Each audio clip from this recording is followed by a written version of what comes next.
नमस्कार दोस्तों। इंटर में बायोलॉजी लेने के फ़ायदे आज मैं बताने वाला हूँ। तो चलिए आगे बढ़ते हैं। अब इंटर में बायोलॉजी लेने के फ़ायदे क्या क्या फ़ायदे हो सकते हैं। 12th में साइंस पीसीबी करने के बाद टॉप कोर्सेज के बारे में आज बताने जा रहा हूँ, जिसमें अच्छा करियर उपलब्ध है। पहला है MBBS यानी bachelor of medicine and bachelor of surgery. MBBS जो डिग्री होता है अंडर ग्रेजुएट कोर्स होता है, जिसमें मुख्य रूप से पढ़ना यही होता है। वैसे स्टूडेंट्स पढ़ते हैं जिनको डॉक्टर बनना होता है। यदि किसी के पास MBBS डिग्री होता है तो उसे सर्टिफाइड मेडिकल प्रैक्टिशनर्स माना जाता है। मतलब जिसके पास MBBS डिग्री होता है उसे डॉक्टर माना जाएगा। दूसरा है हमारा BAMS bachelor of Ayurvedic medicine and surgery. ये भी अंडर ग्रेजुएट डिग्री प्रोग्राम है। इसमें आयुर्वेद के बारे में पढ़ाया जाता है। ये भी एक डॉक्टर ही का पढ़ाई होता है। तीसरा है BUMS बैचलर ऑफ यूनानी मेडिसिन एंड सर्जरी। ये भी एक अंडर ग्रेजुएट कोर्स है। इसमें हम यूनानी मेडिसिन और सर्जरी के बारे में पढ़ाई करते हैं। ये भी एक डॉक्टरी कोर्स है, अंडर ग्रेजुएट कोर्स BUMS। आगे बढ़ते हैं।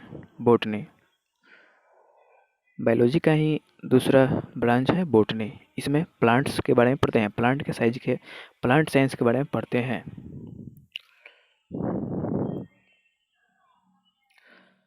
बॉटनी के जो डॉक्टर होते हैं जिसको हम बॉटनिस्ट कहते हैं, बॉटनिस्ट या प्लांट साइंटिस्ट कहते हैं या फिजियोटोलॉजिस्ट कहते हैं, जो बॉटनी के फील्ड के स्पेशलाइज होते हैं, यानी पेड़ पौधों के डॉक्टर होते हैं। जूलॉजी जूलॉजी बायोलॉजी का ही एक ब्रांच है जिसमें एनिमल के बारे में पढ़ना होता है।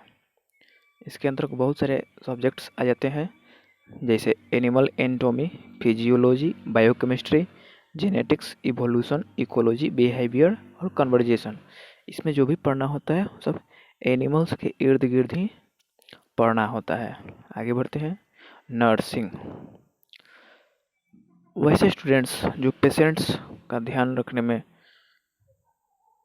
आनंद लेते हैं, मतलब वैसे स्टूडेंट्स नर्सिंग करते हैं जो पेशेंट को अच्छा से देखभाल करें। नर्स जो है पेशेंट का ख्याल रखती है और करेंट हेल्थ स्टेटस के बारे में भी जानकारी देती है। नर्सिंग। डेयरी टेक्नोलॉजी ऐसा कोर्स होता है जो डेयरी प्रोडक्ट्स के बारे में जानकारी देता है, फूड टेक्नोलॉजी के बारे में जानकारी देता है। कोई भी फूड है उसको कैसे प्रोसेस किया जाता है उसके बारे में पढ़ना होता है। स्टूडेंट्स जो डेयरी टेक्नोलॉजी के बारे में पढ़ते हैं वो ये सीखते हैं मिल्क प्रोसेस कैसे किया जाता है, मिल्क से बाई प्रोडक्ट्स यानी मिल्क से कर्ड और भी बहुत सारे मिल्क से जो प्रोडक्ट्स बनते हैं वो सब बनाने के बारे में सिखाया जाता है। होम साइंस ऐसा ऐसा होम साइंस ऐसा विषय है जिसमें होम के इर्द गिर्द ही पढ़ने को मिलता है, जैसे person, home, family members, resources. इसमें सिखाया जाता है कि कैसे एक बेटर लाइफ जिया जाए, कैसे अच्छा से जिया जाए। होम साइंस के बारे में पढ़ने के बाद ये सारी चीज़ें पढ़ने को मिलती है, सीखने को मिलती है। एंथ्रोपोलॉजी हमें इंसान बनाता है, यानी इंसान का सुख दुख दिक्कत सुविधाओं के बारे में ख्याल रखा जाता है एंथ्रोपोलॉजिस्ट के बारे में। एंथ्रोपोलॉजी पढ़ने वाले को हम एंथ्रोपोलॉजिस्ट कहते हैं।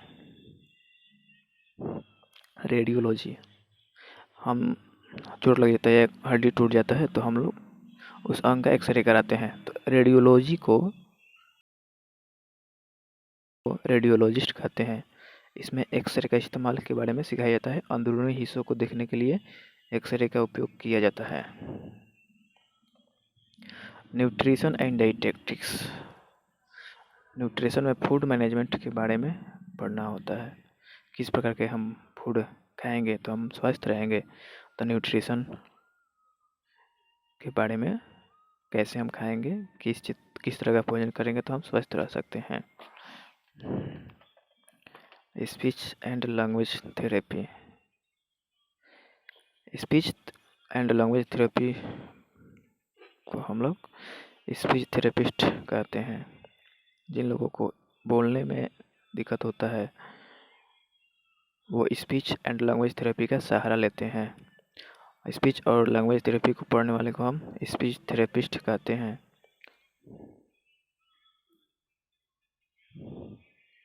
Rehabilitation therapy.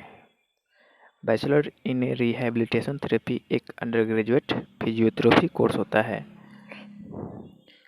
ऑक्यूपेशनल थेरेपी में ऐसे टेक्निक्स पर फोकस किया जाता है जिससे आप दिनचर्या को सही ढंग से कर सकें। दिनचर्या को सही ढंग से कैसे करें, इसके लिए रिहैबिलिटेशन थेरेपी का सहारा लेना पड़ता है। ऑक्यूपेशनल थेरेपी BOT का फुल फॉर्म होता है बैचलर ऑफ ऑक्यूपेशनल थेरेपी। ये एक job oriented under graduated course होता है। इस थेरेपी का मुख्य उद्देश्य होता है कि कैसे लाइफ की स्थिति में सुधार लाया जा सके। इसमें अलग अलग प्रकार के ट्रीटमेंट्स प्रदान किया जाता है, जैसे exercise, function training, adding devices और equipment, एर्गोनिक training, medical technology.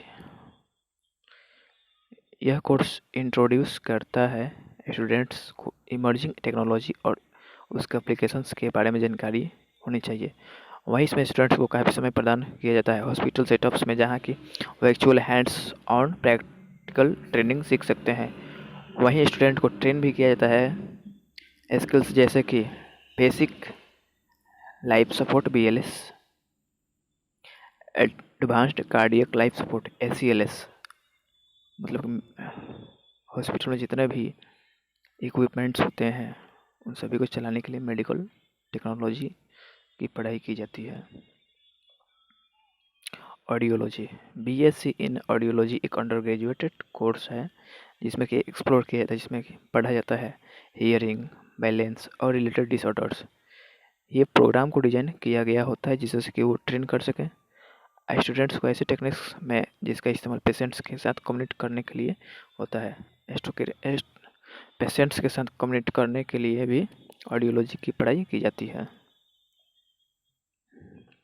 Integrated MSc यानी 2 डिग्री इसमें आ जाते हैं। BSc plus MSc 5 years integrated course है।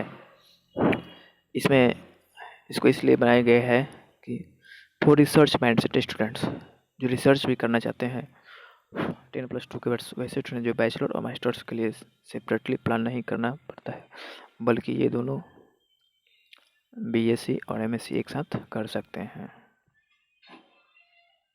Biotechnology.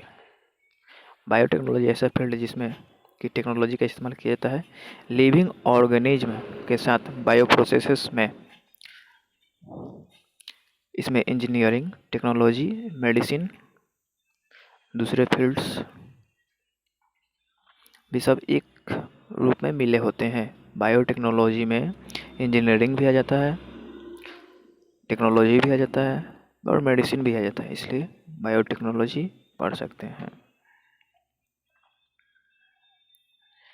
General BSc degree. Class 12 के बाद हम चाहें तो जनरल BSc भी कर सकते हैं। ये असल में एक फाउंडेशन कोर्स होता है। वैसे स्टूडेंट्स जो अपना करियर साइंस के फील्ड बनाना चाहते हैं वो जनरल BSc डिग्री कर सकते हैं।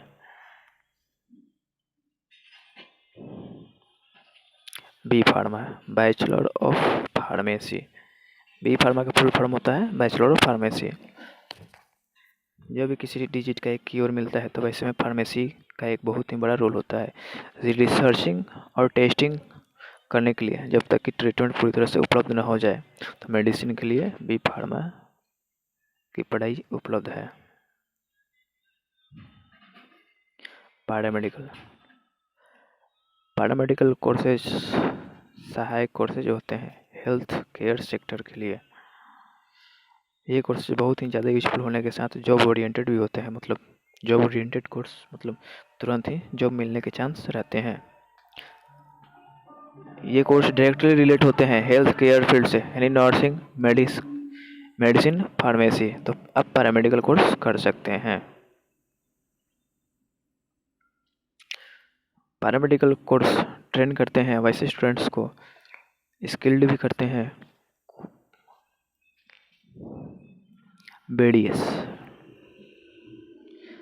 बीडीएस और बैचलर ऑफ डेंटल सर्जरी, यह भी एक अंडर ग्रेजुएट डेंटिस्ट्री कोर्स होता है। ये 4 साल का कोर्स है जिसमें 1 ईयर इंटर्नशिप करना होता है। बीडीएस पूरी तरह से फोकस करता है वैसे स्टूडेंट्स को नॉलेज के साथ साथ स्किल्स भी प्रोवाइड करता है। मतलब दांत के इलाज के लिए ये बीडीएस कोर्स होता है। BMLT यानी bachelor of medical laboratory technology, यह 3 साल का अंडर ग्रेजुएट कोर्स है। वैसे स्टूडेंट्स को करना होता है जो लैब के लिए खून जांच कर सकें और बहुत सारी टेस्ट कर सकें, उसके लिए BMLT कोर्स होता है 3 साल का। BVSC जो पशु के डॉक्टर बनना चाहते हैं उनके लिए है BVSC, bachelor of veterinary science and animal husbandry. ये नॉन ह्यूमन कोर्स है, मतलब ये ह्यूमन के लिए नहीं है, पशु पक्षी के इलाज के लिए है। पशु पक्षियों के इलाज के लिए है ये course. Veterinary course undergraduate course है। Thank you.